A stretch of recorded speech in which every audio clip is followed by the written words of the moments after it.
Zaldico nag-apply ng accountability clearance. So yung accountability clearance guys, ito yung para nagpapatunay na nasubmit niya lahat kasi nga 'di ba nag-resign siya.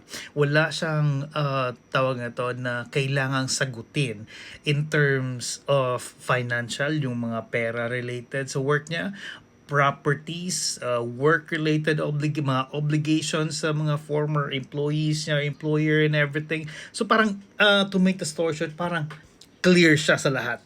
Right? So most probably parang I don't know if what's the plan. It might be he's planning to apply for another citizenship sa ibang country, but probably this is one of the requirement kasi nga it will mean kung makukuha niya ito, it means clear yung name niya. Parang it's almost the same as clear siya sa NBI record, clear siya sa police record, clear siya sa barangay record, parang ganon, right? Tingnan niyo to. Nag-apply na umano ng accountability clearance si dating Congressman Zaldico sa Kamara, ayon kay Kamanggagawa Party List Representative Eli San Fernando. So we have received a very credible information na nag-a-apply si former Representative Zaldico ng accountability clearance. Meaning? Nagpapa-clear na siya. Pwedeng magamit kasi ito eh. Pwedeng magamit to anytime soon. Nasasabihin niya, ako, cleaner nga ako ng cleaner nga ako ng house. Paano niyo sasabihin na may kinalaman ako dyan? Alright. Pwedeng gawin yan eh. Kung ito si Zaldico mabibigyan na accountability clearance, grabe na talaga. As in, totally grabe na talaga ang pangyayari ngayong panahon na to. Imagine niyo, mabibigyan ka na accountability clearance if totally clear ka. There's a lot of question against him sa mga ginagawa niya, sa project niya, sa business niya, sa income niya. And right now, wala siya ni isang sagot doon. Right?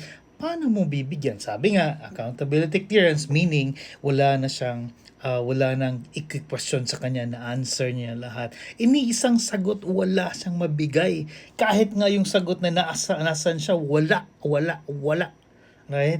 So, alam niyo na guys, kung ano talaga, if in case na bigyan to ng accountability, wala nang mangyayari regarding about flood control issue. Kasi nga, Zaldico is one of the main character sa issue na to, right? That there's a lot of pending question that needs to be answered coming from him, right?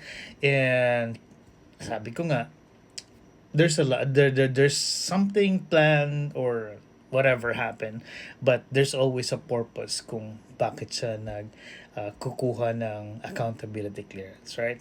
I don't know, but again, that's my opinion, that's my understanding. Let me know what you guys think, but something is not right. Let me know what you guys think. For now, cheers, bye.